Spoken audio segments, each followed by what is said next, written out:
mendengarkan podcast kita dari kelompok 2 kelas 3B Manajemen. Assalamualaikum warahmatullahi wabarakatuh. Waalaikumsalam warahmatullahi wabarakatuh.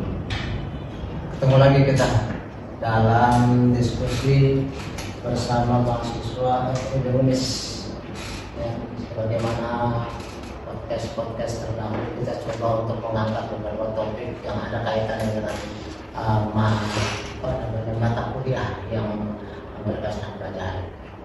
Kali ini akan kita bahas adalah tentang tawar-menawar di dalam perdagangan menurut hukum Islam.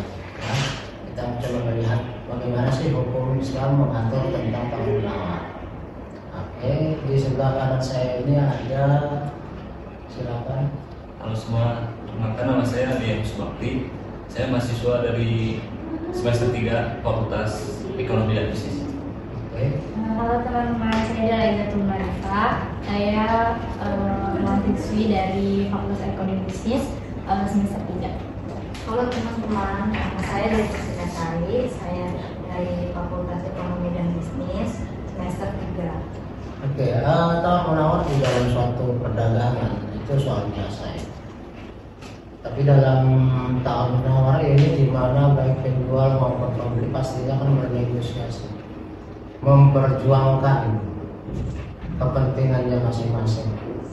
Yang jelas kan pihak penjual pasti maunya dia menjual dengan harga yang kalau bisa setinggi-tingginya, ya dengan kualitas yang memang dia sediakan, entah atau kualitas bagus atau enggak. Kalau bisa kualitasnya jelek pun harganya tinggi kan gitu kan. Nanti pastinya akan bereaksi ketika ada barang dia yang dia anggap kualitasnya tinggi tapi ditawar murah kan gitu. Begitu juga dengan pihak pembeli, punya kepentingan, pasti maunya dia membeli barang dengan kualitas yang terbaik tapi dengan harga yang paling bisa semurah-murahnya. Berarti di sini akan terjadi seni negosiasi. Dalam negosiasi itu kan berarti kedua belah pihak akan memperjuangkan apa yang menjadi best alternatif dalam negosiasi bagi kedua belah pihak. Lumrah biar orang cuma jual beli kelapa di pasar pun biasa kan. Apalagi ibu-ibu ya kampung 2000 aja ditawar bang, udah nggak 1000 aja bang, padahal orang baru gerobak capek. Cuman harga murah aja masih ditawar juga gitu. Padahal kalau makan di mall itu nggak ada tawar-menawar. Ya kan barang seberapa pun mau mahal mau itu udah langsung dibayar. Sebenarnya kita melihat pentingnya peranan dari ajaran Islam yang mengatur tentang masalah tawar-menawar. Jangan sampai negosiasi akan berujung pada timbulnya potensi yang bisa merenggangkan hubungan kedua belah pihak. Karena suatu perdagangan itu kan bagusnya kan akan berlanjut terus, berlanjut terus order ya. Nah makanya Islam sebenarnya sudah mengatur itu. Jadi yang ingin kita ketahui dan kita tanyakan ke teman-teman seperti apa pandangan mereka. Yang pertama, pernah nggak Anda melihat katakanlah Anda menawarkan satu produk A, lalu kemudian pembelinya mengatakan, produk saya ini harganya mahal banget. Kira-kira seperti apa kalau menghadapi seperti itu? Itu saya akan menjelaskan dulu. Produk ini bagus, tapi saya juga harus menawarkan dengan harga yang sesuai karena produk yang saya miliki bagus. Ya, jadi saya memberikan harga yang sesuai lah. Yalah, pembelinya bilang di situ tuh harganya cuma 500 kok, kamu 700, mahal amat atau berapa sama? Kira-kira gimana? Mungkin kan kalau untuk barang pribadi kan pasti ada pasti ada ininya beda-beda gitu, kayak kualitasnya, terus kayak model atau kayak spesifikasinya tuh kayak contohnya kayak HP gitu kan pasti beda-beda. Yang ini kapasitasnya seperti ini, yang HP yang ini kapasitasnya seperti ini, modelnya juga beda-beda. Terus kalau Anda? Karena itunya kan beda-beda juga kayak apa kualitas atau itunya mungkin karena harga kita lebih mahal ya mungkin itu juga barangnya kita lebih bagus dibandingkan yang 500 itu. Oke, dalam diskusi ini Anda ngobrol dengan teman Anda harus mulai dia sampai selesai. Kalau kemudian Anda kita saling bantah aja, saling menguatkan supaya jadi kayak orang ngobrol.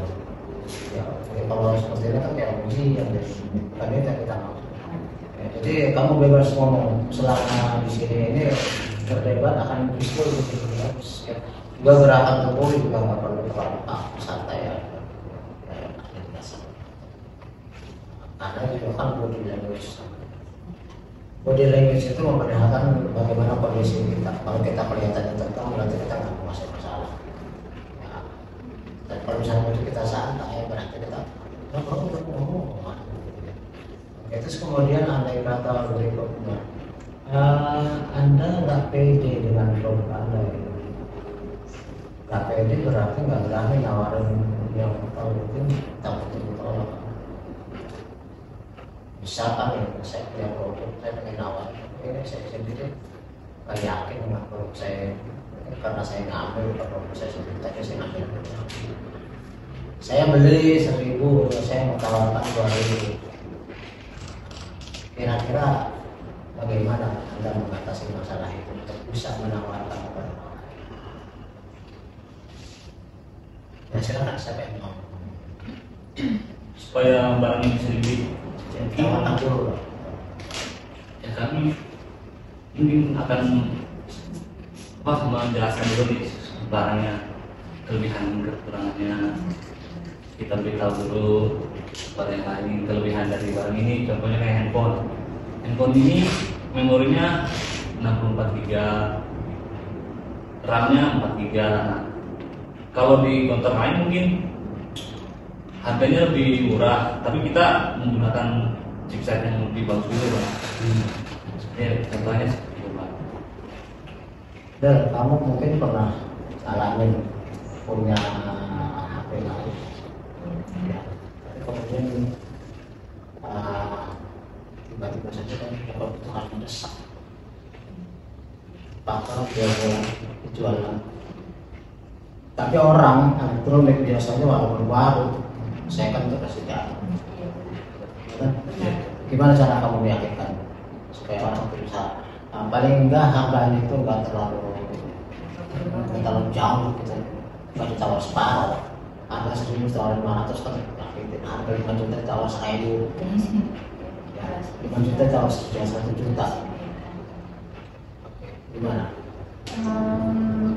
Mungkin kalau itu apa ya, kayak kan tergantung pemakaiannya nih. Misalnya kalau misalnya pemakaiannya lama, pasti kan dia ada apa ya, Enggak, ini kamu baru beli, katakanlah tiba-tiba kamu dengar kabar bahwa ya ada sesuatu yang mendesak, ya, dan harus diselesaikan saat itu juga, sehingga kamu perlu apa namanya jual BU, bahkan jual BU, jual cepat butuh uang, kan? Ya, jual cepat butuh uang. Bagaimana cara strategi kamu supaya tidak terlalu jatuh? Ini pun jadi pelajaran marketing sih. Gak apa-apa, nanti kita nggak aspek hukum. Kalau misalnya itu kan baru ya HP-nya, terus kayak apa sih, kapasitas baterainya juga masih bagus, terus kayak kapasitas memorinya juga masih bagus. Kalau misalnya untuk biar nggak terlalu jatuh, mungkin apa ya? Mungkin kita nawarnya ke teman mungkin, Bang. Iya, bisa ke teman, kayak minta promosi juga biar cepet dapet apa? Dapat yang maksudnya yang beli. Kalau kamu kata sama teman, kamu masih bayar lagi. Ya, kamu misalnya apa namanya, link kalau kamu jual tegela, segala aku kan kamu masa nggak masuk sih. Iya pasti. Ya, tapi sambalnya apa? jatuhnya nggak sejatuh. Iya, Yang yang semahal terlalu jauh kan kalau baru. Timbang di Iya. lebar petasan. Iya. Iya. Oke, kita ke pokok masalah. Saya apa mata kuliah hukum alam ekonomi Islam. Jadi sebagaimana kita ketahui juga bahwa jual beli yang di dalamnya ada tawar menawar itu adalah suatu transaksi ekonomi yang diperbolehkan di dalam Islam. Dan Allah memperbolehkan jual beli dan mengharamkan riba. Ya, kira-kira apa? Kenapa menurut kamu jual beli diperbolehkan dan riba diharamkan? Riba diharamkan.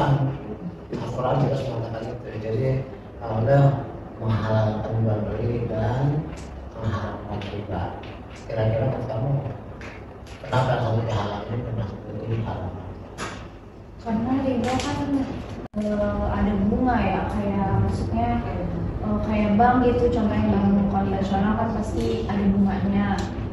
Itu kan 2 kali lipat atau kayak apa ya, 2 kali lipat dari kita nabung gitu, kita dari transaksian uang gitu di bank tersebut gitu. Jadi makanya riba juga diperbolehkan di dalam agama gitu. Riba diperbolehkan? Tidak diperbolehkan. Terus kalau perdagangan jual beli? Kenapa? Kenapa dibolehin? Ya karena itu kan salah satu ini Pak, kayak mata pencarian orang kan jual beli. Jadi untuk bertahan hidup gitu. Ya orang riba juga harus ternyata kan saya kalau makan lupa. Tapi kan juga mengandung bunga Pak. Bunga itu kayak jadi kayak orang yang pinjam nih ke bank terus ada bunganya. Jadi menyusahkan begitu misalnya. Mengandung bunga katakanlah Dewi beli roti ini di apa harganya 5.000 kalau dari aku beli itu riba bukan? Gimana sekarang? Riba bukan? Masa kamu beli dia 5.000 jual 5.000 nggak bakal dicapai-capain nanti? Ini nggak usah. Udah capek jalan ke Mungkin beda apa bedanya?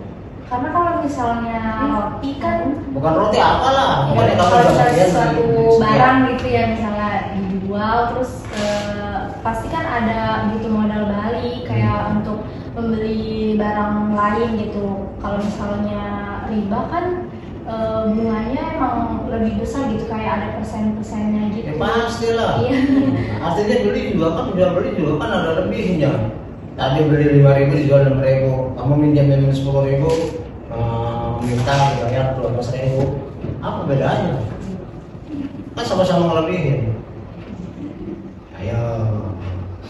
Tapi kalau misalnya jual selain riba kan itu kan dapat untung modalnya juga bukan jadi dosa gitu. Jadi maksudnya Coba kembalikan masalahnya itu kepada syarat-syaratnya suatu kesepakatan. Syarat-syaratnya suatu perjanjian atau perikatan. Syarat-syaratnya yang pertama harus ada Kesepakatan. Nah, kita lihat sekarang perdagangan dengan riba itu ada nggak unsur kesepakatan? Perdagangan dulu ada nggak kesepakatan? Ada. Gimana? Ya pembeli sepakat untuk membeli barang dengan harga tersebut. Ya, kualitasnya, produknya, harganya sepakat. Sementara kalau riba ada nggak kesepakatan? Kayaknya padahal ada. Gimana? Kayaknya ada. Padahal riba ada. kok nggak ada kesepakatan. Kenapa? Karena kan dia apa ya namanya, kayak Saya minjemin kamu 1 juta katakan, terus kamu nerima walaupun saya minta nanti bayarnya 1.200.000 ya, terus kamu bilang oke, sepakat bukan kita? Sepakat. Berarti sama dong, boleh dong. Ayo.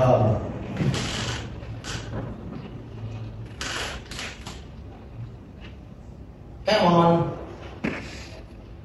podcast ini juga melatih orang untuk berpikir cepat dan public speaking berani. Makanya saya paksa dia harus nggak cerita sama aku. Ya kamu pintar. Ya. Aku iya. Berarti kan sama-sama ada bedanya. Ini sebenarnya kan yang narasumber kamu kok jadi saya sih. Saya moderator. Coba gitu deh mestinya deh. Makanya harus banyak ini ya, banyak baca. Kalau ke dalam perdagangan memang sepakat tapi sama-sama ikhlas. Sementara kalau dalam riba memang sepakat tapi yang satu kedua. Betul nggak? Betul. Beda lagi dengan perjanjian syariah Islam, karena nggak ada bunga, nggak dia ikhlas aja. Kenapa? Nggak disuruh lebih. Pinjam 1 juta, bayar 1 juta, karena nggak ada riba dalam Islam. Tapi kalau perjanjian pinjam konvensional kapitalis, pinjam 1 juta, bayar 1.200.000, nggak ikhlas dia. Cuman karena terpaksa butuh uang, maka oke lah kata dalam itu. Jadi sih dalam unsur kesepakatannya sudah tidak terpenuhi antara perdagangan dengan riba. Unsur kedua yang membuat sahnya suatu kesepakatannya, suatu perjanjian. Kedua belah pihak harus pertama kesepakatan, kedua cakap. Kalau dilihat dari cakap, perdagangan maupun riba ada nggak unsur kecakapan? Ada dong. Apa? Di penjual kan cara cakap itu kan harus punya pengetahuan ya. Penjual itu dia harus tahu Pak harganya, kualitas barangnya. Jadi barang yang dijual tuh dengan kualitas bagus. Jadi kalau kecakapan itu menyangkut unsur subjektif orangnya. Oh, Misalnya harus orang dewasa, orang yang sehat mental, orang yang memang memiliki kompetensi untuk melakukan penjualan. Jadi bukan orang menjual kan kecuali ada izin. Kemarin kita itu ya, kecuali ada izin. Tapi kalau misalnya barang orang tanpa sepengetahuan yang punya kamu jual kan nggak boleh. Nanti untuk unsur kedua ini kalau kita lihat dari perdagangan pas akan sah kalau dua-duanya dewasa. Karena kalau jual sama anak-anak bisa boleh kan? Ya kan? Salah satunya anak dari perdagangan itu juga tidak sah secara Islam. Terus yang kedua dari segi cacat mental, ya harus dua-duanya itu sehat. Jadi kalau kamu jual sama ODGJ, nah bisa juga tuh nanti bayar mahal, ayo kan? Karena dia nggak ngerti kan. Terus yang ketiga dia harus memiliki kompetensi memang dia yang pernah menjual bukan barang orang lain. Oke, syarat yang ketiga dari sahnya suatu perjanjian apa? Yaitu objek yang jelas. Objek yang jelas. Berarti kalau kita dagang itu jualan apa? Misalnya jual mobil apa, mereknya apa, tahun berapa gitu kan, warnanya apa, kondisinya gimana gitu kan. Nah, jadi itu objek yang jelas. Tidak boleh ada objek yang istilahnya katakan kayak orang beli kucing dalam karung, harga mahal atau itu kucing. Nah, berarti objek yang jelas, apa yang diperdagangkan itu harus jelas sehingga nanti si penjual dengan gigih mempertahankan harga penawaran, sementara si pembeli juga mempertahankan permintaan gitu, sehingga nanti akan terjadi negosiasi. Dalam negosiasi inilah maka kedua belah pihak itu harus bisa berargumentasi dengan cara yang sopan. Bukan tadi itu kan ada orang strateginya supaya orang itu rela melepas barang itu jadi tracking, supaya ujungnya si penjual merasa minder dan juga yakin dengan produknya, akhirnya dapat dengan harga murah. Padahal yang belinya tahu si barangnya barang mahal, cuma dibikin down, dibikin grogi, ya. Atau sebaliknya, ada penjual yang gak jujur, barang-barang yang gak bagus tapi dipoles. Nah, gitu. Maka kemarin sebenarnya ada kaitannya dengan penjualan online. Kemarin ada kelas lain yang bicara tentang penjualan online. Penjualan online itu enggak melihat ini, barang. Karena kalau kamu tawar menawar, biasanya yang tentu sih, tapi biasanya kalau yang ada tawar menawar itu karena tapi itu pun termasuk kemungkinan besarnya adalah kalau misalnya sifatnya ini visi, bukan visi jadi dalam tawar menawar itu orang karena lihat seperti apa wujudnya maka bisa menilai, sementara kalau nggak melihat biasanya nggak nilai orang seperti apa kan. Tidak spesifik. Iya, kan bisa aja fotonya dia. Iya kan fotonya dia. Kan banyak tuh orang mau jual katakan mau jual cari jodoh aja jadi sebetulnya kan foto bintang film jadi dia. Padahal begitu kecewa, begitu ketemu cewek, wah kayak gitu amatnya dia. Kita sudah dalam tahun menawar juga mengurangi syarat yang keempat itu apa? Harus merupakan sesuatu yang halal. Kalau ujian sekarang kayak harus sesuatu yang halal dalam arti tidak boleh tawar menawar untuk sesuatu hal yang sifatnya melanggar hukum, baik hukum agama maupun hukum negara, gitu ya. Tidak boleh kita tawar menawar untuk barang-barang yang mencelakakan orang lain, barang-barang yang haram, barang-barang yang dilarang, ya kan? Iya. Yang harus kita perhatikan. Oke, terus kemudian ada lagi satu hal yang perlu kita perhatikan ketika kita melakukan etika Islam mengajar. Misalnya Dewi sudah melakukan negosiasi dengan Lim, katakanlah Lim menawarkan satu produk dengan harga 10 juta, terus kemudian Dewi nawar 8 juta. Setelah negosiasi kita akhirnya sepakat 8,5, 8,500. Tiba-tiba datang ya rayu-rayu karena tertarik dengan produk itu, lalu dia bilang makanya dia jual ke gue barang 9 juta. Gimana pandangan kamu? Boleh? Jelas saya akan jual ke Dela. Jual ke Dela? Karena kan dia bisa. Iya. Ya. Terus kamu gimana? Kan kamu udah nawar capek-capek, terus udah disepakati, tiba-tiba dibatalin. Nggak apa-apa deh. Mana ada? Pasti kamu juga kalau jadi kesel kan? Iya. Gimana sih? Kan saya juga yang mau. Kan saya juga yang nawar. Ya kan walaupun Dela lebih mahal, tapi gimana dong? Kita kan perasaan bukan gitu kan? Mungkin kesepakatannya udah ada di Dewi duluan daripada saya, karena kan saya juga maksudnya saya udah naruh harganya gitu. Kalau si Dewi kan udah sepakat sama Ling juga udah. Saya belum sepakat. Tapi Saya belum mungkin dia sepakat. kayak bisa dia mau karena lebih mahal dulu. Iya. Saya kan jual ke daerah. Iya. Kasusnya kalau udah sepakat gimana? Tadi kamu nawarin 10, ditawar 8, terus capai perundingan setuju 8,5, kan? Memang belum dibayar belum. Sampai tiba-tiba ada Dela yang datang dan melihat produk itu, dia merasa tertarik dan lebih butuh. Lalu kemudian Dela berani harganya lebih tinggi. Kalau dia bilang kan baru kesepakatan belum dibayar, berarti saya masih berhak, gitu? Iya. Masih, berarti kamu tetap ke Dela? Tetap masih ke Dela? Tetap Pak. Iya. Dengan harga yang lebih tinggi jelas saya. Gak peduli sih Dewi kecewa. Kan belum kita kan belum serah terima uang.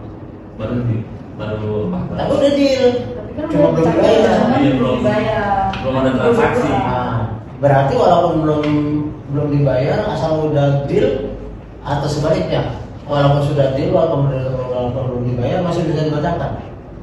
Boleh? Pandangan kamu pribadi? Boleh. Boleh. Kamu sendiri, andai kata ada dalam posisi Lim, dibaliklah. Sekarang kamu yang jual. Udah sepakat, kemudian Lim berpaling ke lain hati.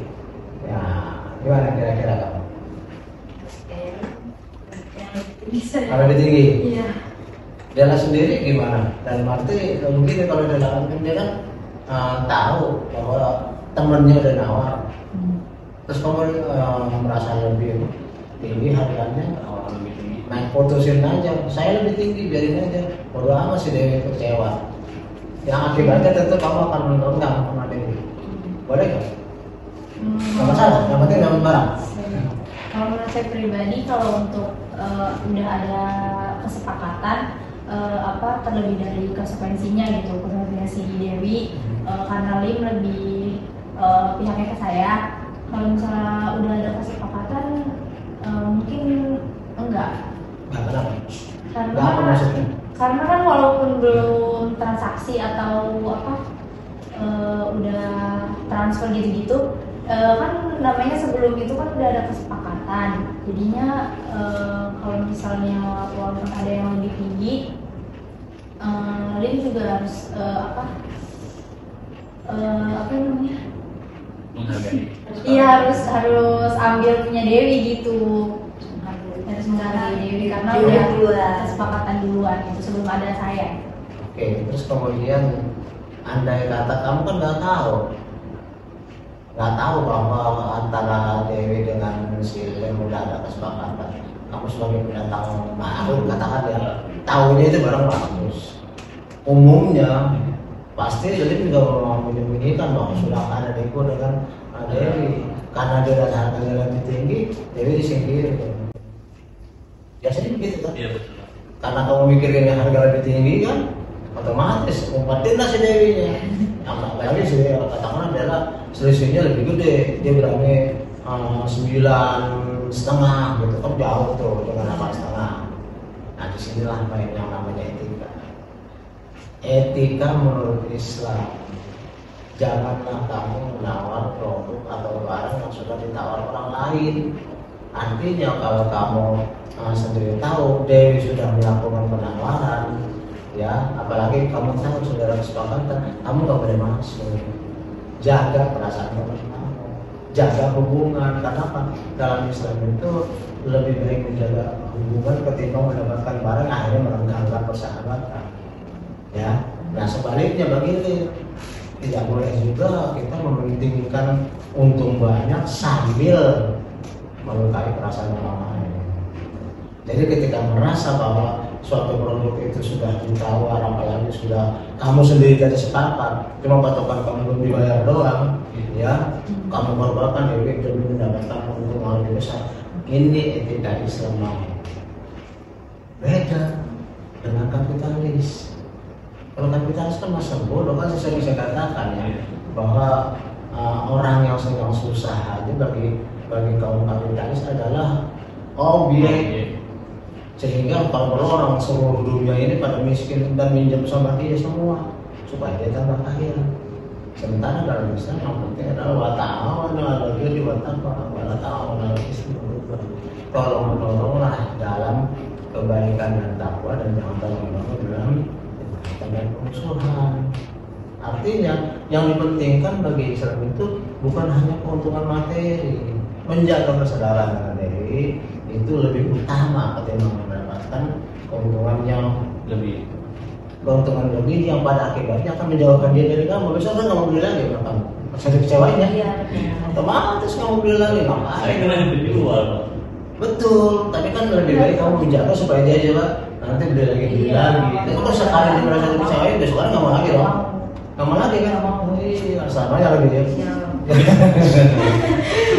Untuk selanjutnya menawarkan harga lebih murah deh, supaya mau lagi. Tetap pasti nanti kayak gitu lagi. Enggak.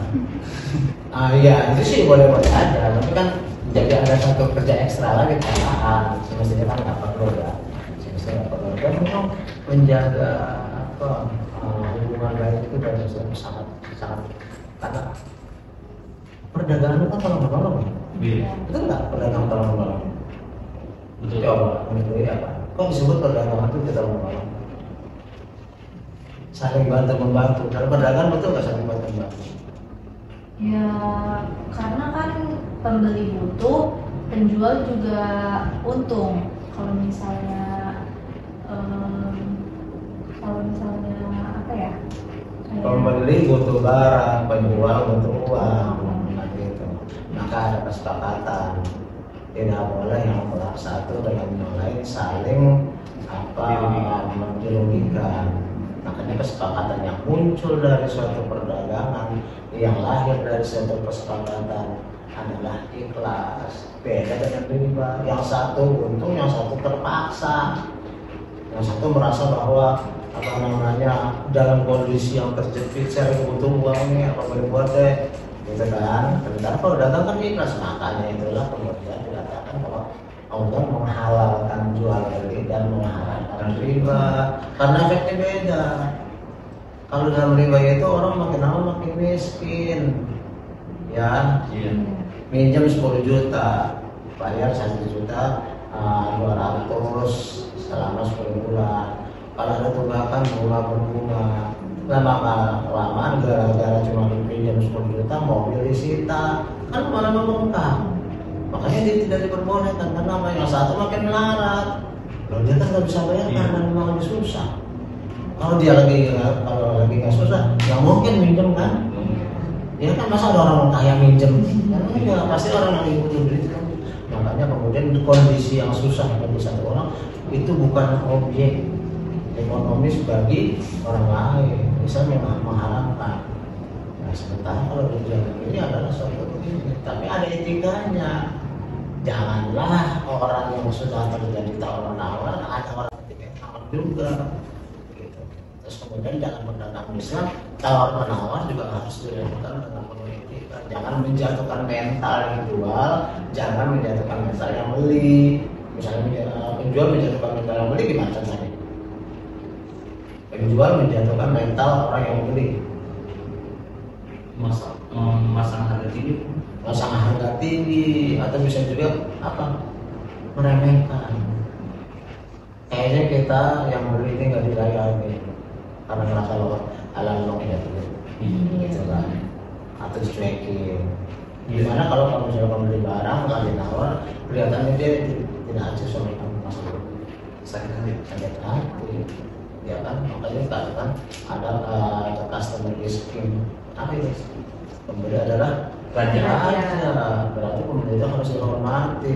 Kan belum tentu orang yang berpenampilannya katakanlah ini namun dia orang mampu, kan banyak sekali ini pura-pura bisa aja kan. Oke, jadi memang walaupun dalam Islam itu ada diperbolehkan dagang jual beli, tapi tetap harus ada etika yang diperhatikan, nggak berdasar terutama dalam tawar menawar dan pasar yang dalam saat ini sedang dibahas. Tawar menawar harus menggunakan bahasa yang sesuai-sesuainya karena prinsip dagang adalah terus bukan berarti kayak kita menjadi habis ya. Tapi besok ada di order di lama jadi langganan. Itu yang diharapkan. Cara yang jadi langganan tentu baik harga maupun pelayanan maupun deliverynya maupun yang lain-lainnya itu dilayani dengan sebaik-baiknya. Nah disinilah perlu ada saling menghormati. Nah saya katakan tadi bahwa tawar menawar adalah negosiasi. Berarti kedua pihak memang harus tahu sendiri negosiasi. Bagaimana bisa menawar dengan harga paling murah, tapi yang menjual jangan sampai tersinggung. Jual, yang penjual merasa bahwa harganya terlalu murah, kamu tetap memberi penjelasan tanpa merasa menjatuhkan dia sebagai pembeli. Ya jangan sampai dia kecewa, merasa diremehkan, merasa nggak mau, aku tuh punya duit, aku tuh menghina aku begitu kayak gitu.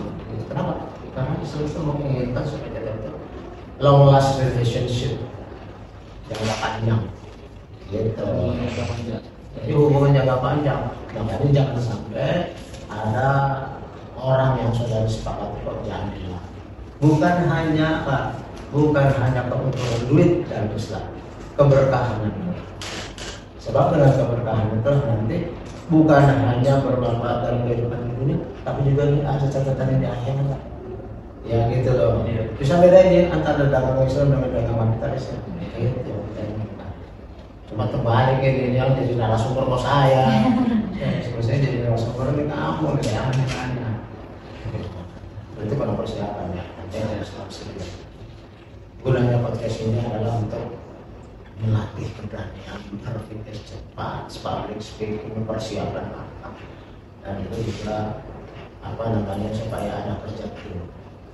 Ya kan dengan grup yang baru dan kelas ini mungkin kita sampaikan, ya kan?